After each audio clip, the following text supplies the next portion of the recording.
Shalom. All praises, glory, and honor be unto Yahweh Ba'Shem Yahushai, Bahashem Rakar Kadash. Double honors unto the apostles and the elders of GMS, who are the true leaders of all Israel on earth today.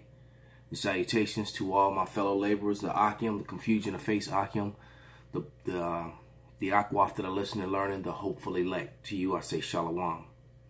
The video on the screen is one that was put up by Stephen Ben-Nun, who is the guy that's with Israeli News Live, and this is yet another episode of Esau's tongue falling upon himself. All right, let's get that. This is Psalms 64 and 8. So they shall make their tongue to fall upon themselves, and all that see them shall flee away. All right.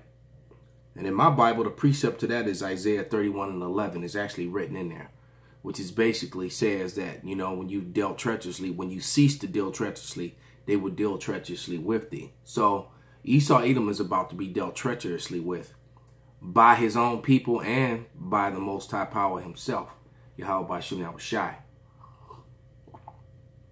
Okay, because you can't trust them. Right, this is Psalms 58 and 3. It says, the wicked are estranged from the womb. They go astray as soon as they are born, speaking lies.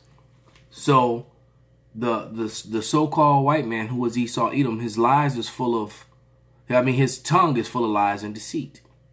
All right. And you have to remember, news is history. And this is a fabricated story, which, if the world was to go on, this event will be written to the history books and be documented as history when it's already been proven to be a lie. So a question that I often ask, if it's that easy to lie about history that happened yesterday, how easy is it to lie about history that happened 100 years ago, 200 years ago, 2,000 years ago? All right. But the veil is being lifted and Esau is being exposed. So without any further ado, let's let it play.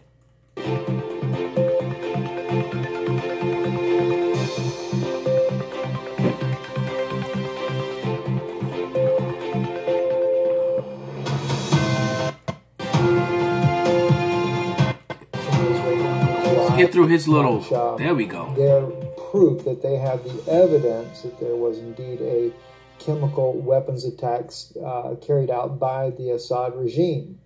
But more and more, their whole story is falling apart. And not so much because of Russia, but people in their own government, such as... being just like Psalm 64 and 8. The same thing is happening too with Christianity and with the Israelis being the people of Israel. That story has more holes in it than Swiss cheese, and it's completely falling apart because the math does not add up. All right. They do not match the prophecies, the scriptures, nor do they match any of the relics that are dug up from the time frames and the places while these events took place. Chris Williamson here, a member of Parliament, of the British Parliament here, he was on an interview here, Channel 4, and he said this here in the interview. Listen to what he has to say. Well, I'm joined now from Westminster by the Labour MP, Chris Williamson. Mr. Williamson, if you had had the chance to have this debate before military action in Syria, would Jeremy Corbyn have voted for military action? Would you? Well, I wouldn't have voted for military action. I don't think it was a sensible thing to do. It certainly wasn't in the national interest, contrary to what the Prime Minister and many Tory MPs are claiming. But well, so if not now, when children are being gassed, then when? Well, that's a debatable point as well, isn't it? And we've heard the former First Sea Lord, Lord West, questioning the validity of the assertions. The former... when you have an event happen, like supposedly have taken happen, there shouldn't be any debates or any questions. It should be clear cut and dry. All right? Before you proceed to move on someone for a crime or punish them for a crime, you need to have heard the whole matter of the thing. Something which I've learned since being in this truth. You can't make decisions off emotions and anger. You truly have to find out what happened, and from both sides, from both parties. Then you can make wise judgment. Commander of British Armed Forces in Iraq, similarly. So there are very eminent military experts who are questioning the motive and indeed the evidence. And I think before we commit troops, or indeed before we agree to airstrikes, the very minimum I think we should have is irrefutable evidence. And I don't think we've got that. I think what we heard... Well, how debatable is debatable? I mean, was the Duma attack, might it have been faked? Well, what we've heard from the Prime Minister is the suggestion that they'd seen social media posts. Now, when you read the headline there, it says, before we deploy British military forces, we must have irrefutable evidence and not rely on social media posts and hearsay. So what this government from the MP is saying, all right, what he's saying is that they didn't have evidence. They did not have it. Okay? And yet, who knows how many people died, how much destruction, and what happens, you know, when you do things like this. In reality, because I'm sure they're going to lie about the death tolls, especially if it shines a negative light on them. And hearsay. Now, clearly, if we're going to commit our forces, we should have better intelligence than that, it seems to me. We've been through the dodgy dossier, which led to the disastrous war in Iraq, and we shouldn't be going around that route again, it seems to me. Well, I'll come back to so he brought up Iraq. Basically, millions of people have died.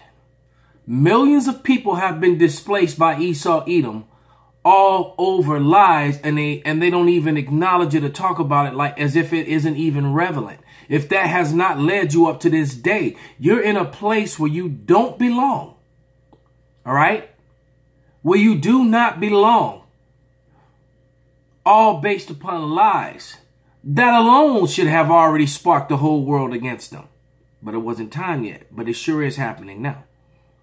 Hearsay point in a minute, but I just ask you again, could the Duma attack have been faked in your view? Well, listen, I'm not an expert, am I? It's all speculation. It's all speculation. All these parliamentarians are simply speculating. That's why we need irrefutable evidence. We know... Now, this is Chris Williamson, so get a good look at his face, because I wouldn't be surprised if there's a scandal revolved around this man in the near future. If he ends up being fired or kicked off, you know, if his MP status is revoked, or even death may come upon this guy. Because Esau does not take kindly to when his own exposes secrets and exposes their lies, brings the light upon them. Esau likes to move in the shadows and in the dark, and it does not like it when a light is shined upon them.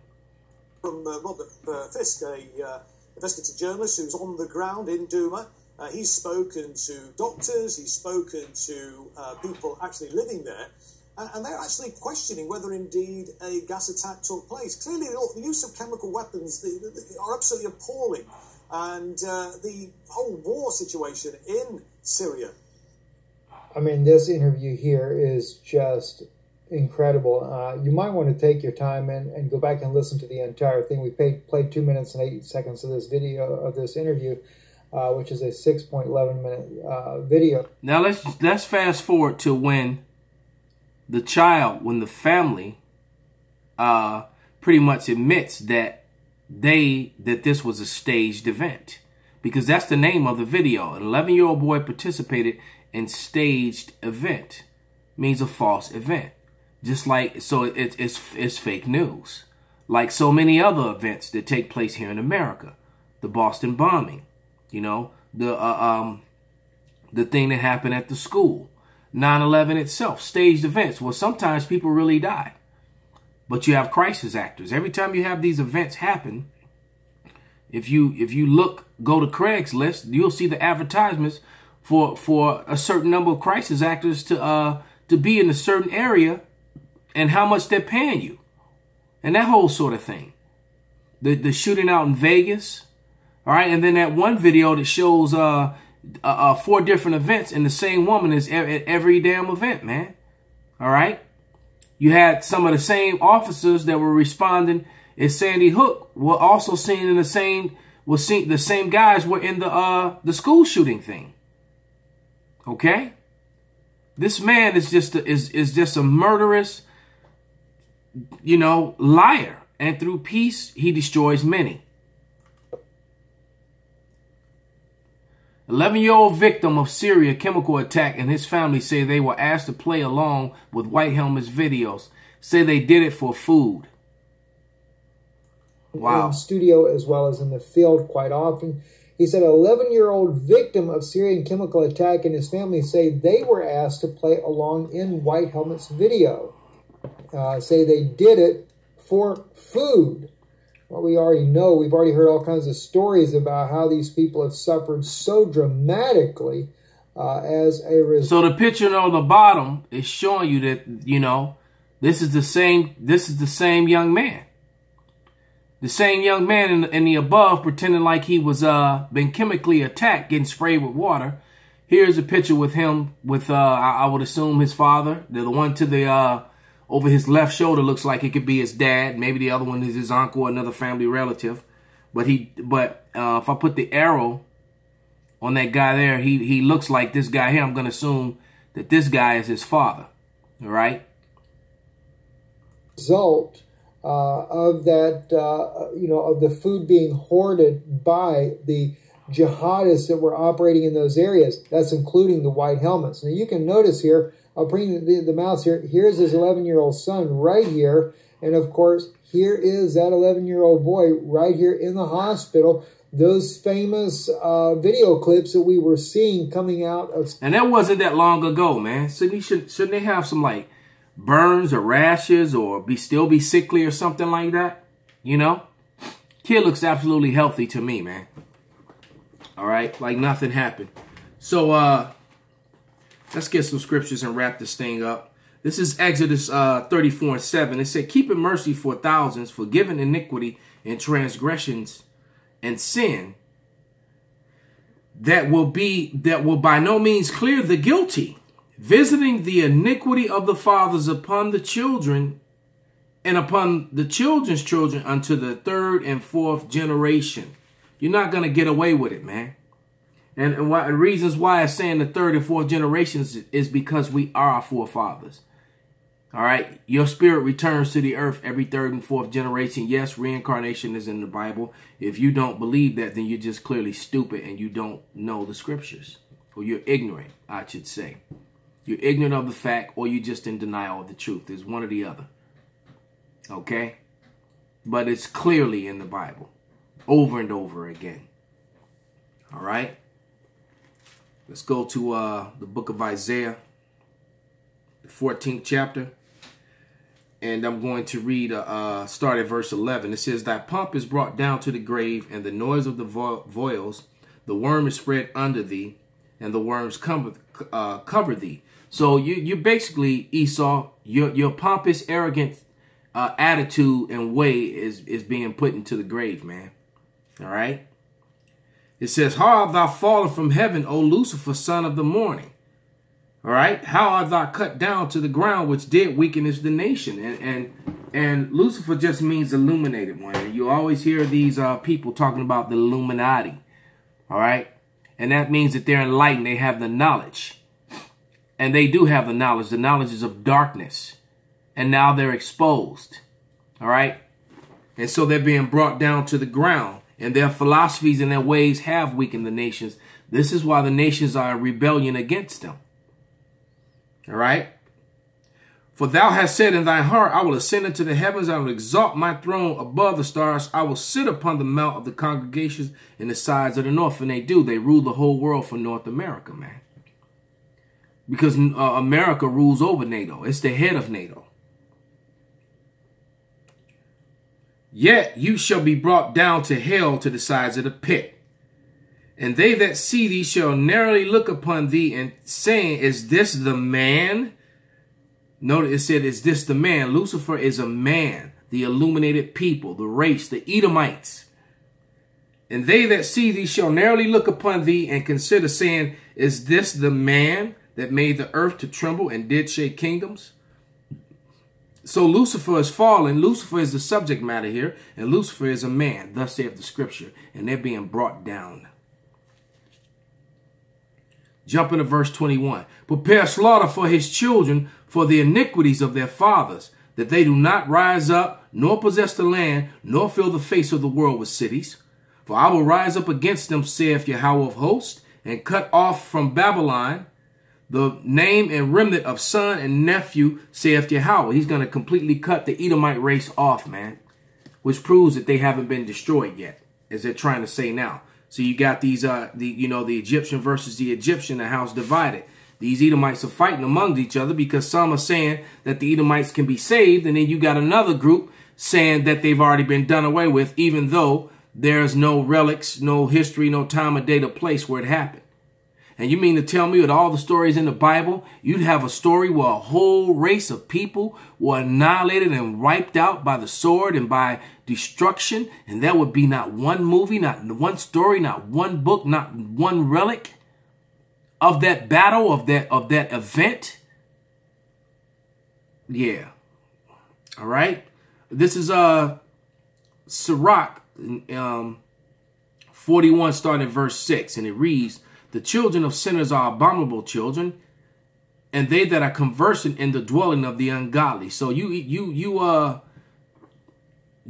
damn jakes that want to frolic with these, and prance along with these Edomites, man. You're going to die with them and follow behind the ways of these heathens. All right. And it reads,